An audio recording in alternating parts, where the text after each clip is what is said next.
Macbeth, Act 1, Scene 5, Summary and Analysis. Lady Macbeth enters the stage reading a letter which Macbeth has sent to inform her about recent events since the battle. She excitedly reads Macbeth's story of a meeting with the Weird Sisters and discovers Macbeth has been promoted to Thane of Cawdor, as the witches had predicted. She then reads the witches' prophecy that Macbeth shall become king.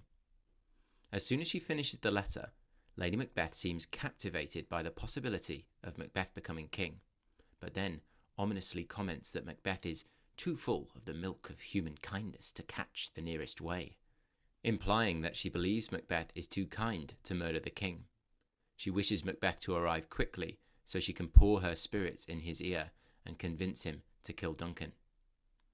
A messenger arrives to tell her Duncan will attend the castle along with Macbeth, and Lady Macbeth calls upon the spirits of darkness, commanding them to unsex me here, giving her masculine power so she can manipulate Macbeth. She also wills herself to be covered by the dunnest smoke of hell, so she does not fear the killing of the king. Soon, Macbeth arrives and the pair excitedly embrace. Lady Macbeth immediately urges Macbeth to act deceptively and murder Duncan in "Look like the innocent flower, but be the serpent under it. He that's coming must be provided for." Macbeth seems less convinced, however, simply stating, "We will speak further," before the pair exit the stage. Analysis. The scene is significant in its introduction of Lady Macbeth, the malevolent and manipulative wife of Macbeth, whose ambition for power is more potent than her husband's. To understand her character within the context of the time the play was written, we need to consider how women were regarded during Shakespeare's time. Jacobean England was a patriarchal society, which means that men were considered to be the more powerful sex. Men held all the power in society, and women were essentially second-class citizens who were expected to defer their rights to a father or husband. Despite this, Shakespeare did have a model for a powerful woman in the late Queen, Elizabeth I, who had been loved, feared, and respected by many in Shakespeare's time. Elizabeth uttered these famous lines to her troops before a battle against the Spanish Armada.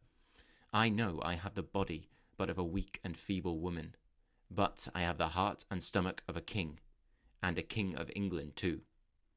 This illustrates fairly well the conflicting ideas around womanhood that we see reflected in Lady Macbeth's character. According to Elizabeth, a woman must embody the attitudes of a man in order to be powerful.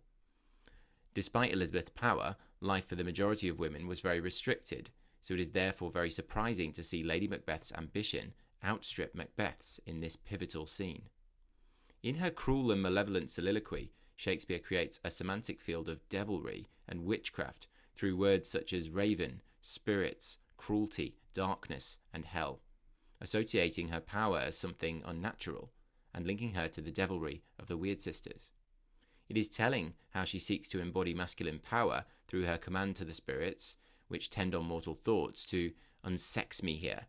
Shakespeare expresses Lady Macbeth's desire to subvert the restrictions of her gender, but through this suggests it is unnatural for a woman to desire power, and establishes her character as evil. Key quote analysis. Lady Macbeth's language in this scene expresses her evil and cruel desires, and once Macbeth arrives, she immediately begins to use her powerful words to manipulate him.